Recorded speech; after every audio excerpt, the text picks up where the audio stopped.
here are the important points, and then we'll go into some of the details. The important points is communication is key. Make sure that whoever is the development company or the agency, they pick up their phone call. They don't ignore your messages.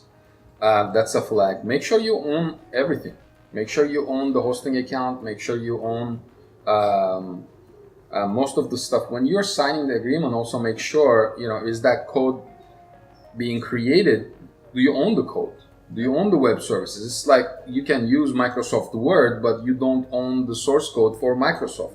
So we have different relationships. If you want me to build a platform for you, if you want to own the code, it's going to cost a lot more than if you want me to build and sell it to other people. So that's another thing. Don't ever continue working with an agency that does not want to give you access, or that wants to block access, that want to control ownership, unless they have web services or API services, because that's stuff that they have built. They're not going to give you access to that. It's just like asking Microsoft or Apple, give me access to your servers. They would never do that. The fact that you're buying the software doesn't mean you get access to all the technology that happens in the background. Those are some of the key points.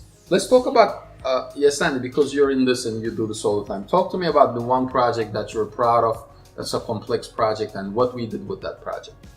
Yeah, we have done for multiple industries. For one of them is for the healthcare industry. We create an RMA system, a return management system. It's a way to centralize all the returns. They have an e-commerce platform, and they say equipment for the whole healthcare industry. But they're having issues with the returns. Some of these equipments, they're very expensive. They have warranty, and sometimes it's also return and also kind of like support. Yeah, correct. So if I buy a medical device and they do volume, if I buy a medical device and if I am having problems with it, the question is, are you trying to return it? Can you return it, and can we fix it? If we have to fix it, is it within warranty? If it's within warranty, where do I track that on a different database with a serial number? Yeah. If it's not within warranty, how much is it going to cost for us to fix it, right? Yeah, and not so only it's an advanced system like that. Yeah, not only that, sometimes it might be on the warranty and somebody's going to fix it, but it's going to say 60 days. So I cannot be without an equipment for 60 days. So you need to send a replacement. You need to track that this is a replacement for an item that is on warranty and it's been replaced in your warehouses or your, and then when this is ready, you need to make sure that item returned back. Correct. And all that we track in a database. The company was doing that with an spreadsheet, so you can realize how much issues they have. A lot of people went into the spreadsheet and changing stuff, and you never know who did what. So we created a custom solution with different different roles with different access. When it tracks every device where it's at one specific point and all the history of one specific device, like when it came in, for what different customer it was, was sent to, what item was replacing.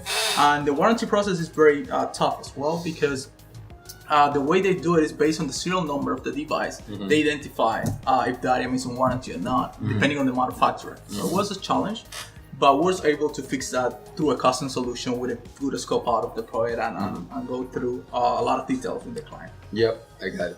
And let's talk about some of the other industries. Obviously, I'd say 40% of what we do is e-commerce.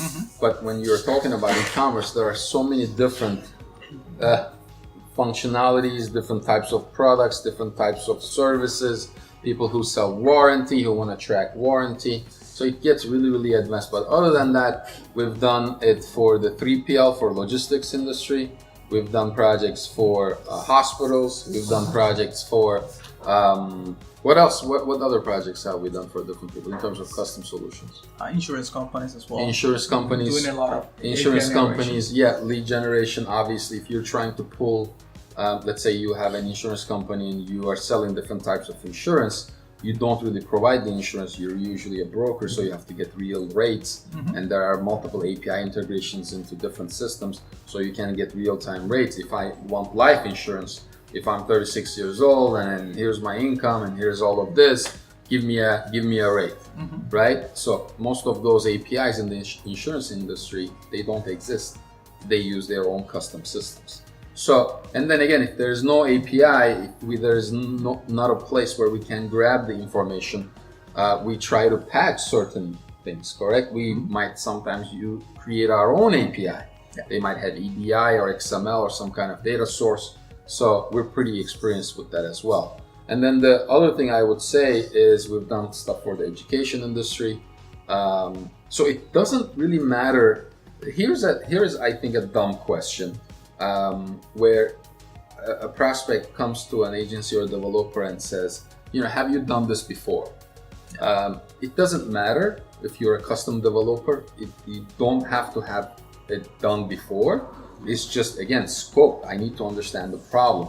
And I would also stay away from any company who is just looking at this from a developer or a designer or a programmer standpoint, who's not understanding the business issues. Yeah. And when you speak with somebody, it's pretty clear and easy to see if they're seeing the issue and if they're anticipating problems before they happen. And the good thing is, like, as you mentioned, there is no way that you can do the same project custom twice. So it's really hard. It's like every operation. There's a reason why you're doing custom, because there is nothing out there that fixes that business. So I'm working on the industry, it might be, but even in the same industry, it's always different, because that's why you're coming to do something custom, because there is nothing that fits your business out there, and that happens to everyone. So it is weird that you do the same project twice.